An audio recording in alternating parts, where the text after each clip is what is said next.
I've been on the Roblox platform for about nearly half of my lifespan currently, and over the years, the Roblox horror scene has gotten fantastic. We've gotten incredible FNAF fan games on the platform like Far From Land, which I covered earlier this year, and we also got that really cool FNAF 2 reimagined game. And we've gotten awesome original games too, like The Mimic and Doors, but I have just never found a horror game on the platform that has stuck with me after finding out about it.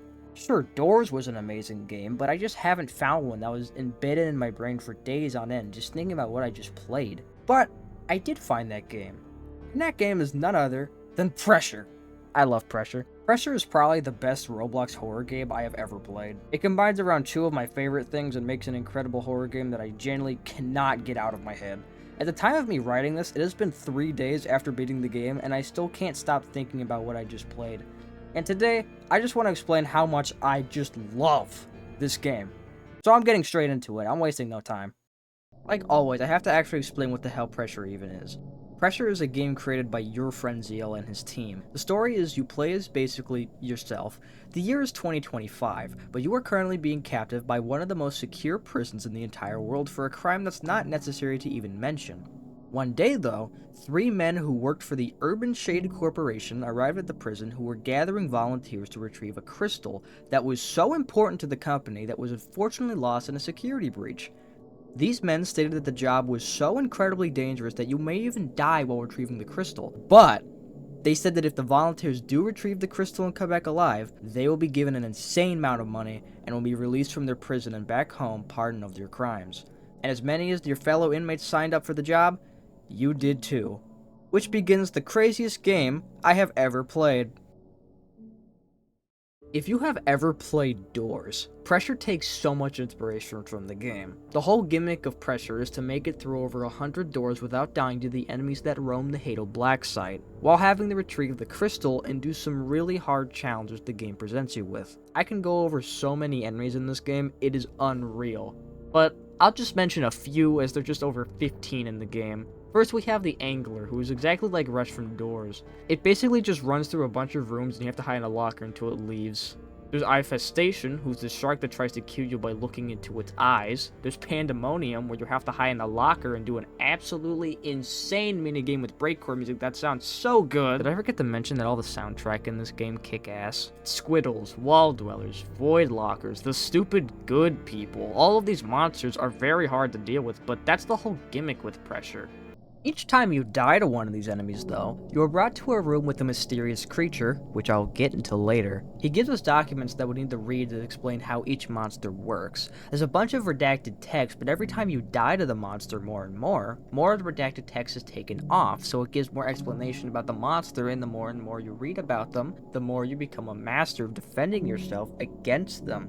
It's exactly how Doors works with guiding light, but I think Pressure does it way better with the documents. And in the lobby, you could even go to a document room where the guy can show you each monster doc so you can remember how each one works, which helps so much. Now into the rooms. There are over 800 room variations in this game alone. The rooms in this game are really well done. You can either have a normal room, a literal lava room, rooms with hallways of water, or you can just get this.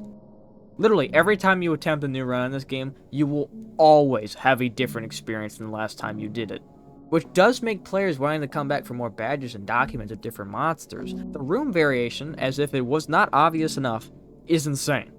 Now that I got a few things out of the way, I want to talk about the full game itself and how it even plays out. The game begins with you going to the Halo Black site to start your journey to obtaining the crystal. This could be done solo or with friends, where I highly recommend playing this game with. After the submarine drops you off, the man on the speakers will say a random line about how the journey is ahead. Most of the time you can say a random phrase like the path is lit up, or you could just get the funniest voice line from him ever. The first 50 doors are the beginning of a wild game. You'll probably encounter a few anglers, some squiddles, an infestation or two, and after making it through 50 doors, though... Got something for you. Come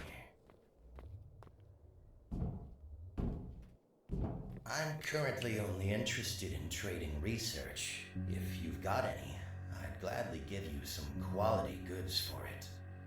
This is Pressure's poster boy, the Saboteur, aka Sebastian Salas. This guy is basically the shopkeeper of this game. He sells items ranging from light sources to medkits to door openers.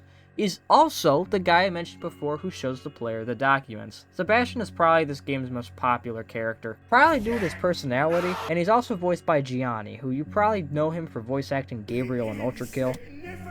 I don't blame anyone for liking this guy. He's funny as hell. Also, at the time of me writing this, there's a badge where he might kill you if you flash him with a beacon for too long, so that's gonna be fun. After sadly leaving this creature, you move up a few doors until you get another message from HQ. He basically explains that we cannot progress further until some generators are fixed, which shouldn't be that much of a problem, right?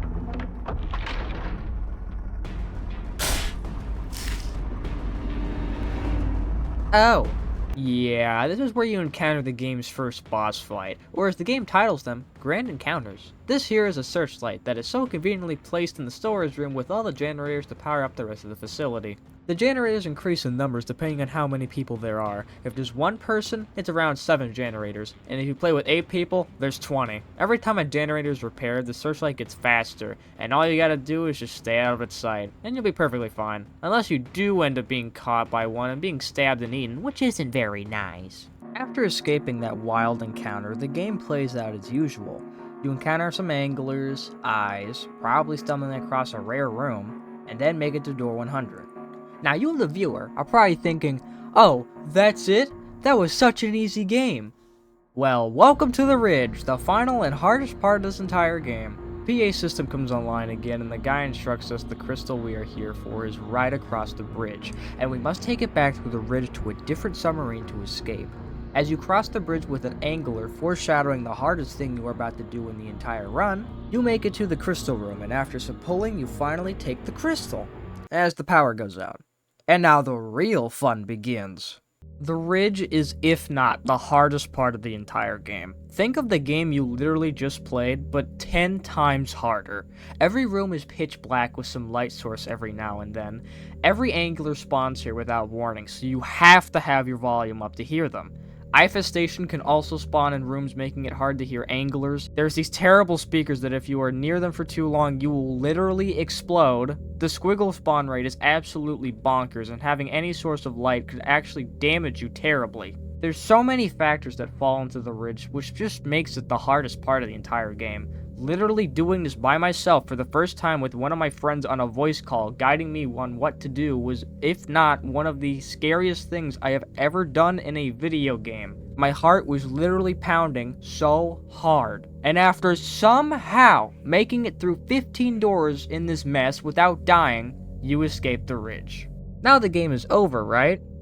Well, no. Okay, this is the actual last thing you need to do in the game. The final boss, which is probably the most hyped thing you can do ever. The PA system comes back online with the guy explaining that before we can even leave, we need to repair the generators outside to this huge-ass cannon.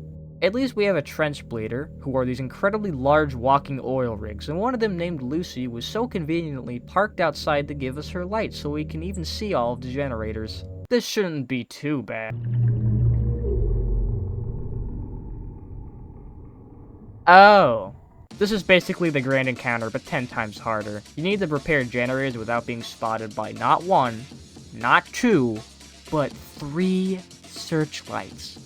Every generator, a new one spawns and adds to the stress of everything. At least the music to the final boss kicks so much ass, it's unbelievable. After finishing all the generators to the cannon and turning it on, you need to run back to the cave you came through, and it's still looking for me. This is the last challenge of the game, going completely under his searchlight. After somehow moving through all of that, Lucy saves the last second and kills every single searchlight that was hunting us by stepping on them. As we make it back to the facility unharmed, the PA man tells us to go through a hallway and a submarine will come up shortly. After making it to the submarine, you end the game, and make it back to the surface surviving. The moment you arrive at the dock, though, a heavily armed guardsman takes the crystal container and gives it to an old, decrepit, and disgustingly looking man in a wheelchair. As he opens the crystal container and talking to guards, you can't quite hear what he is even saying as the other guardsmen force you to change clothes in a locker room. After changing clothes, you get forced into the back of a truck with a guardsman, and while being transported to an airport, a guardsman reads a message sent to you. Mr. Shade would like to thank you personally for your valiant effort in completing your task unscathed. Your criminal records have been purged, and the money has been deposited in your bank account under the guise of reprimands for false imprisonment. A fake news story will be published shortly to clear your image in whichever community you originated from. He then puts the phone away and says nothing for the remainder of the drive. As you arrive at the airport, the guardsman next to you hands you his phone and says, "Plane tickets are on here. The password is redacted." As you are about to exit the door to the airport, the driver of the car you were just in clears his throat and says, "Don't bother telling anyone about what you just saw. No one is going to believe you anyway." And that is the end of Pressure. I can say with 100% confidence that Pressure is the best Roblox horror game I've ever played. The monsters and creatures that were created in this game are surprisingly scary. The gameplay is, even though it's hard, it's pretty fair, and the story is easy to follow with extra lore documents for players to find out and uncover more about the Urban Shade Corporation. Everything else aside, I just love Pressure. I said in the beginning of the video that this game combines two of my favorite things, which are Doors and Ultra Kill. Combining both of those games into this creates such an incredible game that I just cannot give enough praise for. And a lot of the things I have said in this video aren't even all of the stuff this game has to offer. Lore documents, monsters, finding rare rooms that you might be able to get, and even going for the hardest badges in the game, such as we didn't playtest this to make sure it's even possible, which is to beat the game without using a single locker. And this badge sucks, which is you beat the game with 8 people, which I actually have. If you can take anything away from this video, I beg of you to please check this game out. There are a lot of games that stick with me, but this one has just stuck onto me, man. And that's mostly about it. If you like these type of videos, I suggest subscribing for more of these, as I have been surprisingly having a fun time making these type of essay videos where I just ramble about horror games that I love a lot. But that's it for me. I'll see y'all later.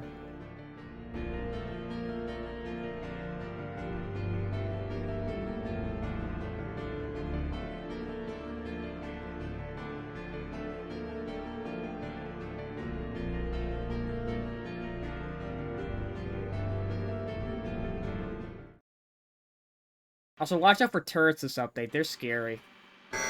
What?